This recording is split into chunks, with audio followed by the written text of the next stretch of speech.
Okay. Just make sure you can see and hear me, which I think you can.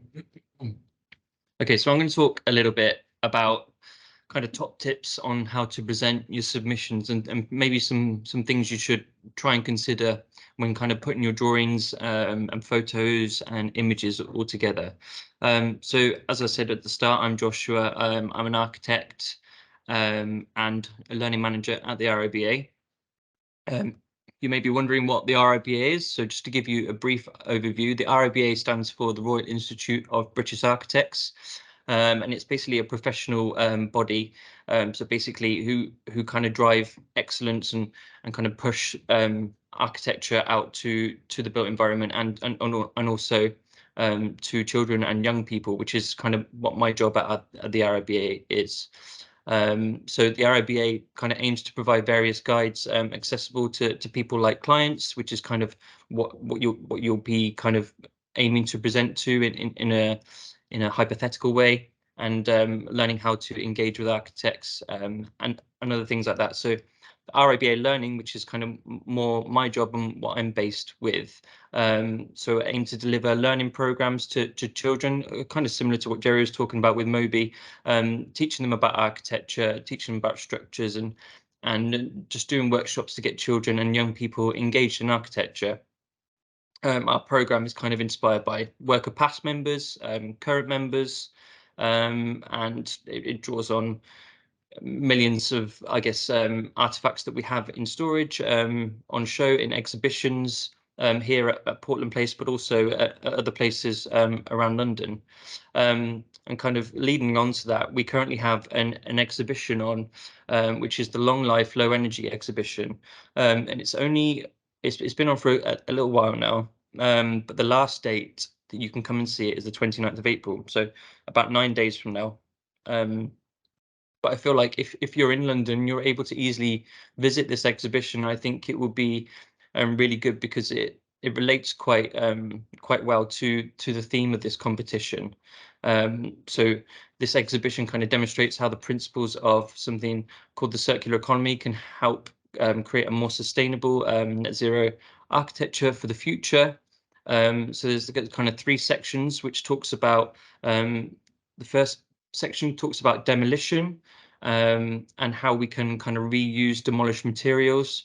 The second part talks more about how to utilize sustainable materials and how to kind of refurbish and reuse existing structures rather than demolishing them. And then the third section of the exhibition kind of considers all of those together and how you can kind of work together to design a more kind of environmentally friendly kind of built environment. And you may wonder what the circular economy is, and I think again it's something quite relevant to this topic and to this competition.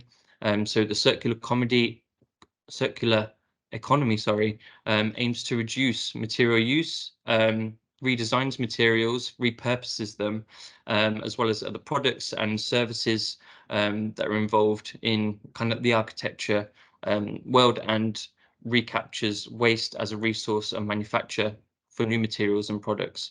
So again, if you're able to easily come visit this exhibition, I definitely recommend it. So I'm going to go on and talk a little bit now about perhaps some ways to consider presenting your ideas and your submissions kind of clearly, and I guess how you can avoid using too many words on sheets, and just how you can kind of get through to the people who will be looking at your work quite simply.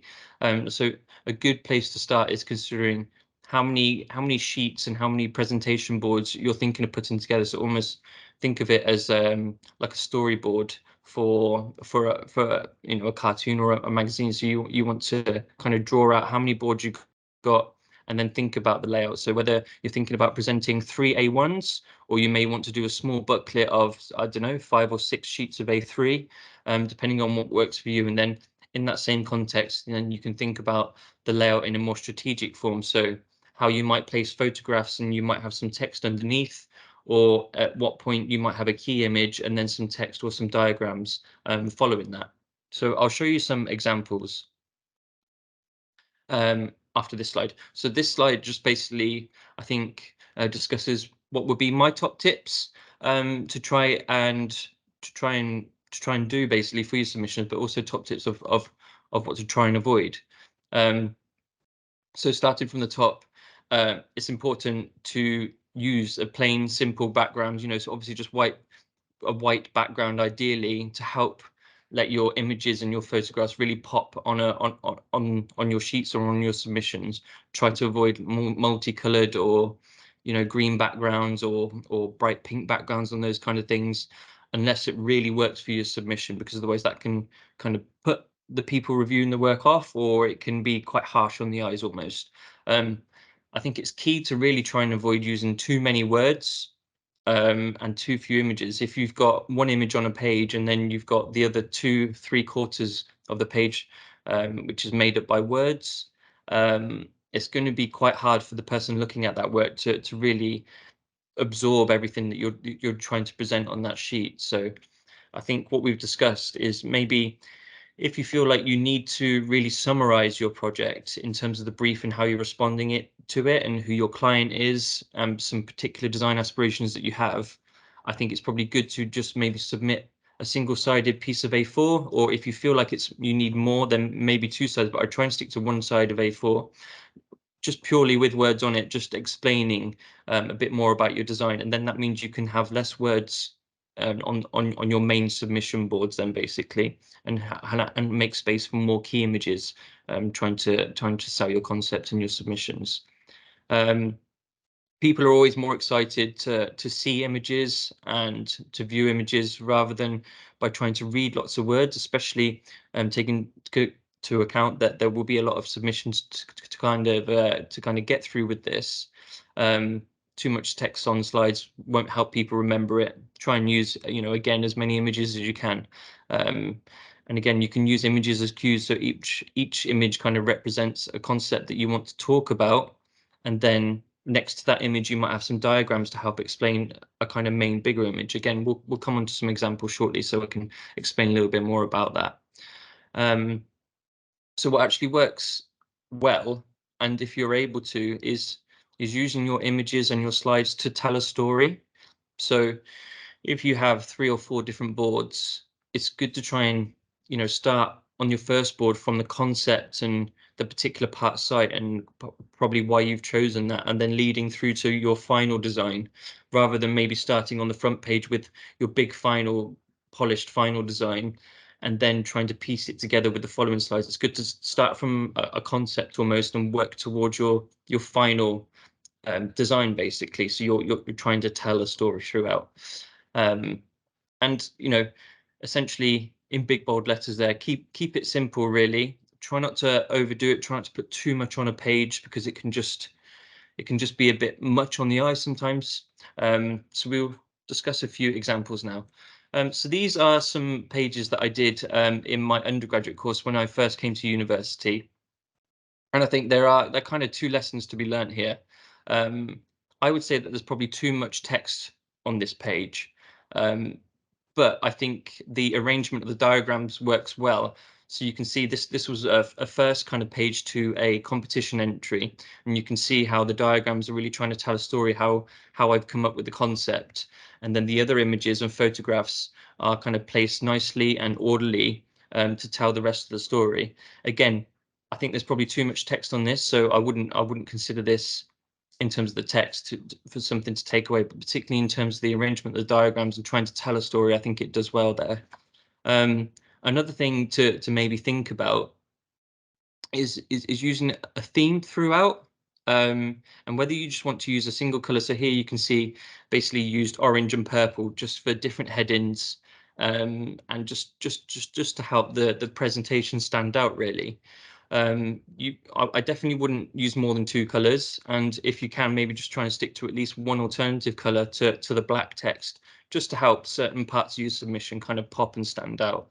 I would also advise to try and think about the type of font you use, because if you've got these amazing images that you've worked really well on, but then you just have a standard font type like Arial or Calibri, or any other type of font like that, I think sometimes it can make your submissions a little bit less kind of impressive if the font lets you down. I think that's maybe something that I concentrate on much. I wouldn't worry too much about that, but I definitely just consider using a font that complements the style and the theme and the presentation that you're going for. So in this example, I've used one type of font for the main headings, and then I've used a different kind of complementary font for the main body of the text. Again, you might not want to overcomplicate it, so maybe just stick to one color for the theme, one type of font, but yeah, just consider both of those things. And then again, going back to my very first year of studying architecture over 10 years ago, this was a kind of a small internal competition that I won, trying to basically connect two parts of a certain area together by using a footbridge. And I wanted to kind of demonstrate that I was inspired by birds and kind of the shape of their wings and how they flap up and down, basically.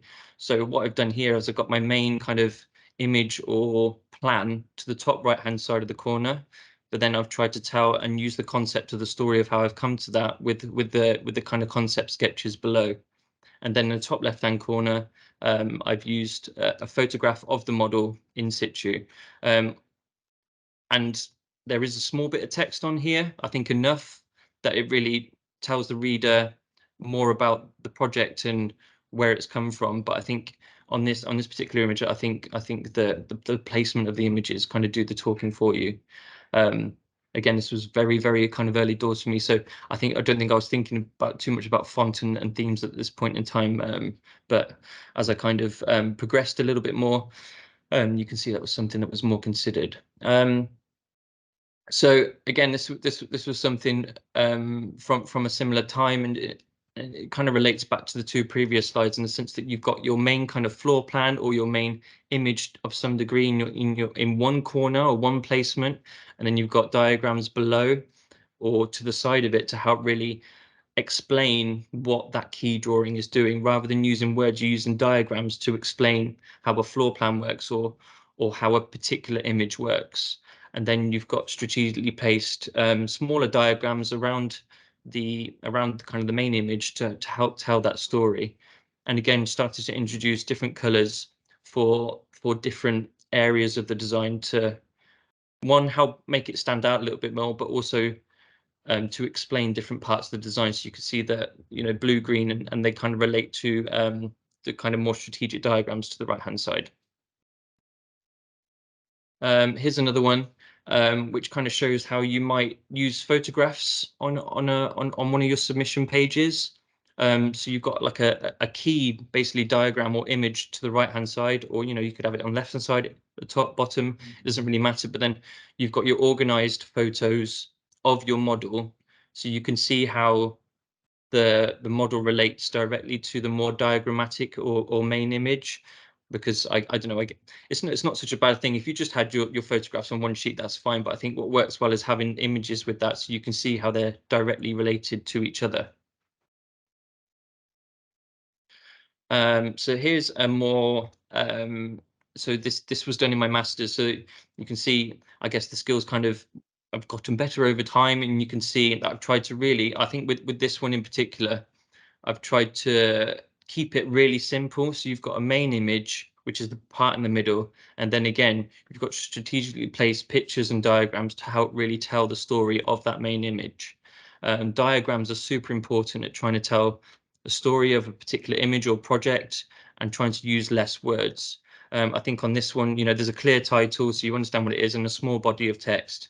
Probably should have made the text bigger on this example, but you can always zoom in on your submissions and things like that, so it's not too much of a concern. But don't get carried away with words. Try and use diagrams to help really explain. And I think one good thing to include, regardless of your submission, is a location drawing. So you'll probably have photographs of your location of your EcoFix project, but you might want to consider using a plan, like you can see here, or even if you don't have CAD or you don't want to use that, you can always use Google Images and just a red dot showing where in the world it is, which is always really useful for the reader. And then again, I think this is one of the better examples of all of those skills or all of those kind of themes and tips from the previous slides put into one. So you've got your main image at the bottom, which is kind of bordered perfectly by the edge of the paper. And then you've got clear graphics, which help explain a more diagrammatic image. And then you've got your bold colors with your yellow and your black, which kind of complement each other. And then that's used as a theme throughout. But then next to that more kind of bigger storytelling image, you've got some diagrams to the left of it to help explain that in further detail. And then again, clear title at the top with a small body of text underneath. Okay. And I think one thing you might want to consider, and this isn't something you necessarily have to do, but one thing to definitely consider is doing before and after images, which I really think can help the reader or the person looking at your work understand your design in context. So the top row of images shows the proposal before. So you can see the red outline shows kind of the proposed outline of the new building, but you can see it in the existing concept, and then the exact same image essentially below, but with the proposal. So you can see straight away what that part of the site looked like before, what it looked like after, or what that particular building might look like before and after. And again, with the two images at the bottom, you got before, very derelict, very underused part of a particular site, and then showing, what that could look like in a bigger, grander context. And then again, a small body of text to the left just to help the reader understand the purpose of the drawing, basically. We'll go on to a little bit about talking about photographing your models and models in general. When taking any pictures of any models you've done, try to make sure really that you have a clear background. So whether that's a black background or a white background, or even a green background or whatever, just make sure it's a clear background and not busy with things going on behind, because the model can then get lost behind with all the images and things that are going on behind. So try and keep photos nice, sharp, and simple with a simple background. There's a guy called Saul Bass, who's a well-known graphic designer and filmmaker, and he's quite famous for a quote, or I know of this quote, that design is thinking made visual. So just keeping that simple, design made visual, and therefore, presenting a project is equally as important as designing. So you don't want to go through the effort of designing and making all these models and doing all these drawings and then presenting it in a way that doesn't put it in its best light. So that's something to think about. In the example above, I've used different colors to highlight different floor levels, which kind of related to different activities on those floors. So as well as a nice final model, if you have time or if you want to, you can do more kind of conceptual diagrammatic models to help explain something. And here's just a couple of examples of some models, again, with clear backgrounds, kind of nicely taken photos. But again, you just see the model and the parts of the model that you want to show. There's no busyness going on behind in the background of those photos. And you can also use models to tell a story, basically. So in this example, kind of shots 1, 2, 3, and 4 are all doing different things, but within the same model. It's trying to tell a story. So using an existing building in this example, and is what you'll be retrofitting as well, existing building, and showing how your new kind of interventions join in and link within that particular model. So as well as using your pages to tell a story and your diagrams to tell a story, models are also a great way to tell a story. So thank you. Hopefully some of those tips were useful. And if you want to find more information about the exhibition, which is until the 29th of April, then you can visit that link there. For more information about what we do in the RIBA Learning, you can visit that website as well. And if you have any questions, or if you want to know any more about generally getting involved in architecture or the RIBA, then do give me an email. Hopefully that was useful. Thank you.